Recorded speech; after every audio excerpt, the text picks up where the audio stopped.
নমস্কার, ময়দান স্পোর্টসের আরও একটি ভিডিওতে আপনাদের সকলকে একবার স্বাগত। আপনাদের সঙ্গে রয়েছি আমি সুকন্যা। রবিবার আরব সাগরের তীরে এফসি গোয়ার মুখোমুখি ইস্টবেঙ্গল। বাংলায় ট্রফি আসার সম্ভাবনা কতটা, এই নিয়ে কী বলছেন প্রাক্তনরা? এর সঙ্গে ফুটবলের অন্যান্য সব খবর দেখে নিতেই আমরা চোখ রাখবো ফুটবলের লড়াইয়ে।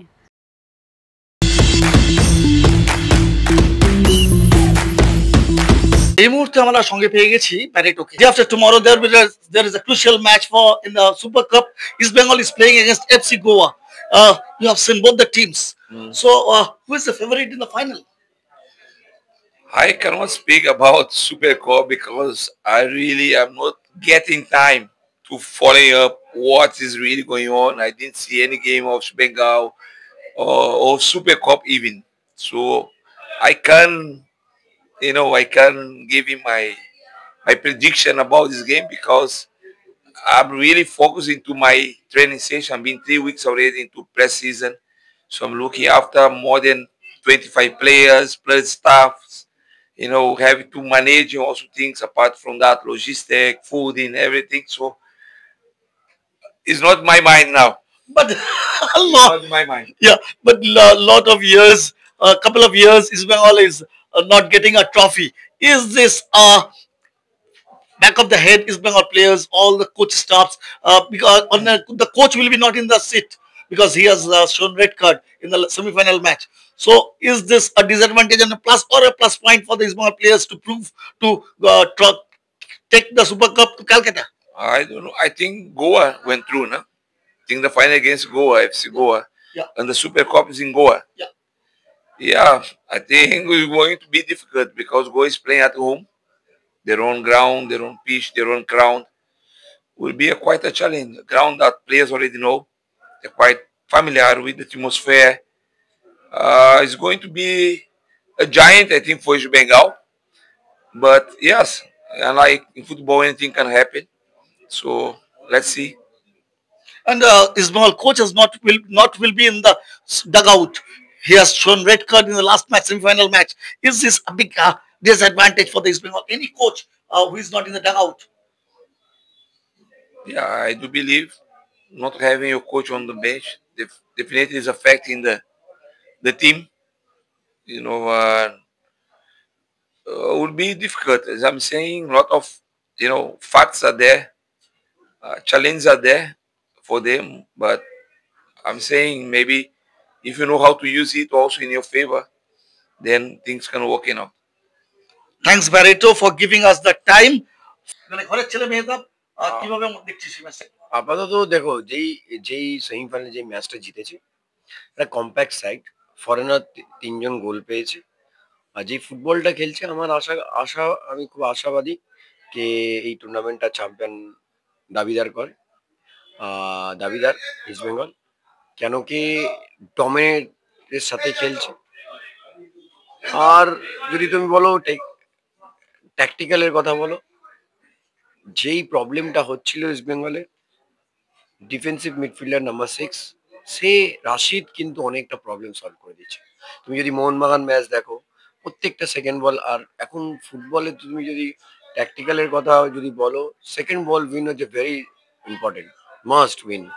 সেটা কিন্তু প্রত্যেকটা বল যেখানে বল পড়ছে সেখানে কিন্তু সেকেন্ড বল উইন করার চেষ্টা করছে রাশিদ এবং উইন করছে। এটা একটা কিন্তু অনেকটা সুবিধা হয়েছে ইস্ট বেঙ্গলের ক্ষেত্রে। ও হচ্ছে ব্যাকবোন অফ দ্য টিম। আমরা হয়তো অনেক ফরেনার প্লেয়ারদের কথা বলছি, কেভিনের কথা বলছি, আনোয়ারের কথা বলছি, ব্যাক ফোরের কথা বলছি, বা আপফ্রন্টে স্ট্রাইকারের কথা বলছি, কিন্তু আমরা কিন্তু রাশিদকে হয়তো গোল করেছেও তার জন্য ওকে নিয়ে আমরা নিয়ে ভাবছি বা মাতামাতি করছি। কিন্তু প্রথম দিন থেকে বলেছি রাশিদ যে প্লেয়ার, যেভাবে ও যতটা জায়গা জুড়ে খেলে, মনে হয় ওর জন্য টিম একটা ভালো রেজাল্ট করবে। আগামী দিনও ধরো আইএসএল এ যদি খেলে, আইএসএলও ডেফিনেটলি ও ভালো ফলাফল করবে ইস্ট বেঙ্গল। আর অবশ্যই অ্যাওয়ে ম্যাচ হোক, হোম ম্যাচ হোক, এখন অ্যাওয়ে ম্যাচ হোম ম্যাচ বলে কিছু নেই। তুমি ভালো খেলতে পারলেই, যদি নিজেই সেই মোটিভেশন রাখো, সেমিফাইনালে যে ম্যাচটা খেলেছে, যে অসাধারণ পাঞ্জাবকে 3-1 হারিয়েছে, আমার মনে হয় ইস্ট বেঙ্গলকে আটকানো খুব মুশকিল। এই জায়গা থেকে প্রশ্ন যেটা হচ্ছে যে ফাইনালে কিন্তু কোচ ডাগ আউটে নেই, লাল কার্ড দেখায় বাইরে। কতটা ডিসঅ্যাডভান্টেজ এই জায়গায় চাপে, এবং এফসি গোয়া নিজেদের ঘরের মাঠে খেলবে? দেখো, একটা প্রফেশনাল প্লেয়ারের কাছে যখন মাঠে নেমে যায় তখন সব কিছু বলে যায়। কেন, একটা অ্যাসিস্ট্যান্ট কোচ থাকবে অ্যাসিস্ট করার জন্য, সব বলে দেবেই কোচ প্র্যাকটিসে তার আগে কি করতে হবে কি করতে হবে না, কিভাবে সেট আপ করতে হবে, কিভাবে ফ্রি কিকে কে তোমার ম্যান ধরবে, সবকিছু এক্সপ্লেন করে দেবে। শুধু প্লেয়ারদেরকে নিজের খেলাটা খেলতে হবে, এবং প্রফেশনাল প্লেয়াররা এগুলো মাথায় রাখে না, কে ডাগ আউটে আছে কে নেই। আমার মনে হয় এটা প্রফেশনাল প্লেয়ারদের মাথা রাখা উচিত না।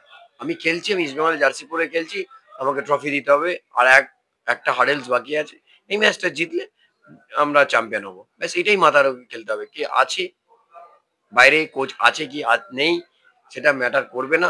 আশা করব প্লেয়াররা এই ম্যাচটা আরামসে উঠে যেতে পারবে।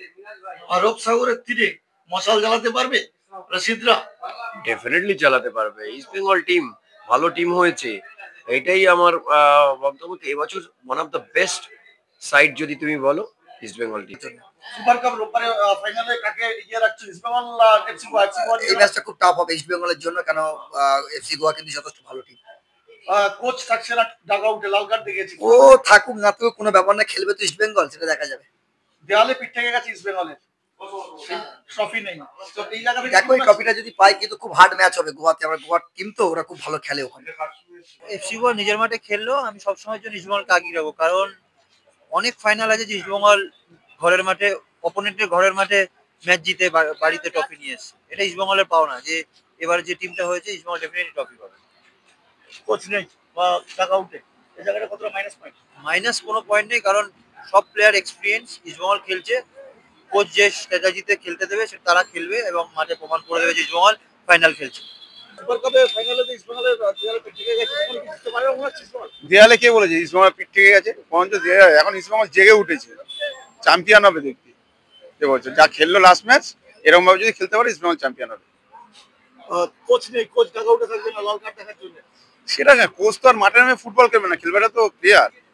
প্লেয়ার মাঠে যেয়ে ভালো খেলবে সেই জিতবে।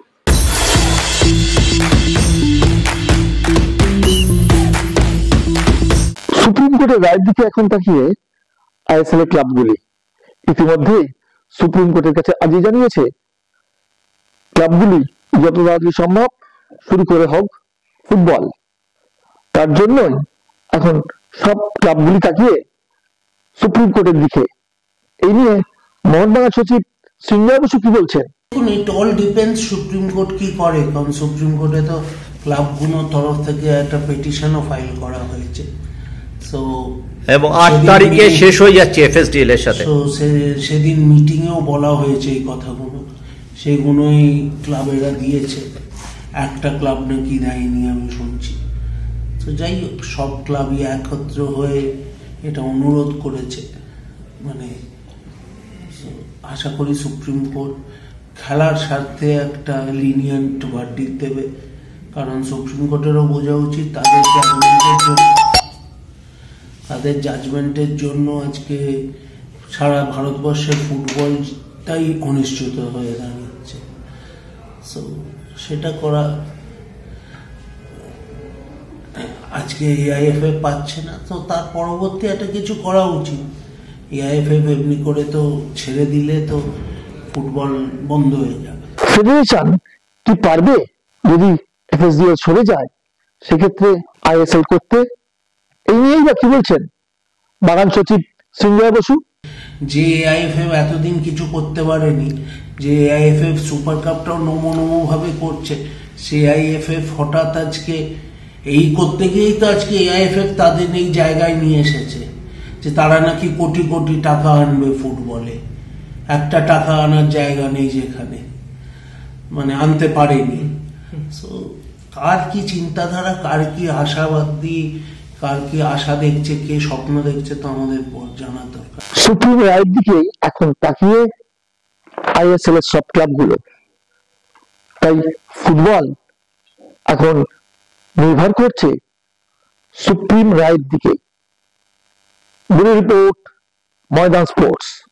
এইভাবেই আমরা পৌঁছে যাব আপনাদের স্কুলে বা পাড়ায়। দেখানো হবে আপনাদের স্কুল বা পাড়ার স্পোর্টস। শুধুমাত্র ফোন করে নাম নথিভুক্ত করুন আমাদের এই নাম্বারে 9330240762। আবার বলছি 9330240762, দুপুর 1টা থেকে 3টের মধ্যে।